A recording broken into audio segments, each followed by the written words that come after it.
जो यही कथई स्नेह समेता, पढ़ियई सुनियई समुझ सचेता। वस्तु बहुत लाभकारी हो जाती है।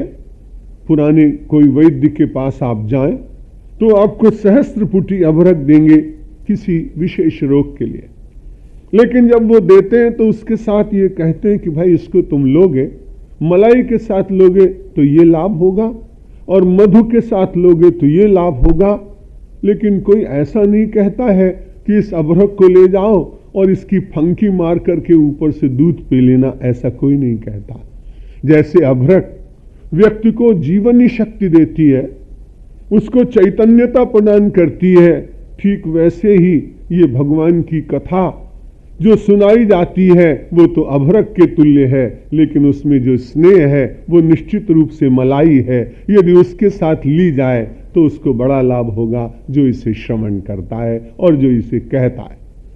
क्योंकि वक्ता और श्रोता दोनों यदि लौकिक आधार पर चिंतन करेंगे तो कल्याण की उस भूमिका में प्रविष्ट नहीं हो पाएंगे। वक्ता को ऐसा लगे कि मैं परमेश्वर का पूजन कर रहा हूं, इन शब्दों का प्रयोग मैं परमेश्वर के चरणों में अर्पित कर रहा हूं, विराट के चरणों में अर्पित कर रहा हूं। क्रिया एक होने पर, भावना भिन्न होने पर अलग अलग फल मिला करता है। एक नदी की दोनों छोर पर, दोनों तटों पर दो व्यक्ति खड़े होते हैं। पानी में खड़े होते हैं, एक व्यक्ति होता है धोबी और दूसरा होता है साधक। साधक माला लेकर जप करता है और धोबी पानी में खड़े होकर छू छू की आवाज करते हुए केवल कपड़े साफ करता है। दोनों में लगभग श्रम बराबर है, बल्कि साधक का श्रम कम है और धोबी का श्रम अधिक है। धोबी को केवल 50 पैसे प्रति वस्त्र मिल जाता है और साधक को प्रतिमाला जपते जपते परमात्मा निकट आता हुआ दिखाई पड़ता है। क्रियाएं दोनों की एक है। भावना भिन्न होने के कारण एक को परमेश्वर और एक को केवल पैसा मिलता है। पैसा क्षणिक है, परमात्मा शाश्वत है। फिर मानो अपनी क्रिया को भावना संयुक्त करके परमेश्वरमय क्यों न बनाए।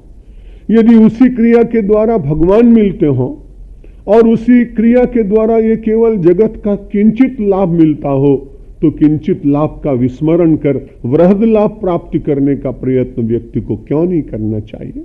जो यही कथई स्नेह समेता, पढ़िए सुनिए समुझ सचेता। सचेत होकर जो सुनेगा, स्नेह पूर्वक जो सुनेगा, चाहे आस्तिक हो और चाहे नास्तिक, बुद्धिवादी को उत्तर है इस पंक्ति में। क्योंकि कोई व्यक्ति अमंगल चाहता नहीं, इसलिए गोस्वामी तुलसीदास जी ने कहा कि भक्ति के मार्ग पर चलोगे तो क्या मिलेगा। हुई राम चरण अनुरागी, अचानक न चाहने पर भी परमात्मा के चरण का अनुराग मिल जाएगा। और मानो वो व्यक्ति कहता है कि मुझे राम के चरण का अनुराग नहीं चाहिए, तो चलो छोड़ो। राम का चरण अनुराग तुम्हें न चाहिए तो तुम उसे मत प्राप्त करो, लेकिन दूसरी बात तो प्रत्येक को चाहिए।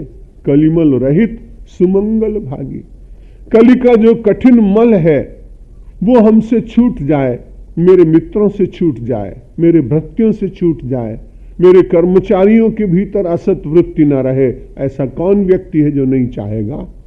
इसलिए भक्ति केवल पारलौकिक लाभ प्रदान नहीं करती, भक्ति लोक को सुंदर बनाते हुए और परलोक को आनंदमय जीवन का अधिकार परलोक का व्यक्ति को दिला देती है।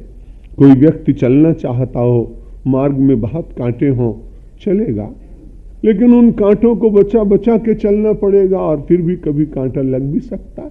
ये जगत तो बहुत बड़े काजल की कोठरी है, जिसके संबंध में हिंदी के किसी कवि ने कहा कि चाहे आप कितने भी सयाने हों, आप कितने भी बुद्धिमान हों, लेकिन बड़ी कठिनाई।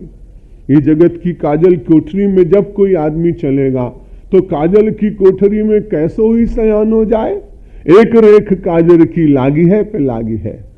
इस काजल की कोठरी में कितना भी सयाना व्यक्ति रहे, लेकिन माया की एक रेखा, माया की थोड़ी सी छाया उस व्यक्ति के ऊपर पड़ सकती है।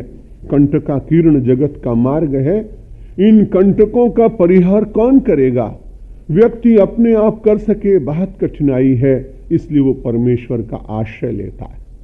और जब परमेश्वर का आश्रय लेता है तो वही आश्रय तो भगवान की भक्ति बन जाती है।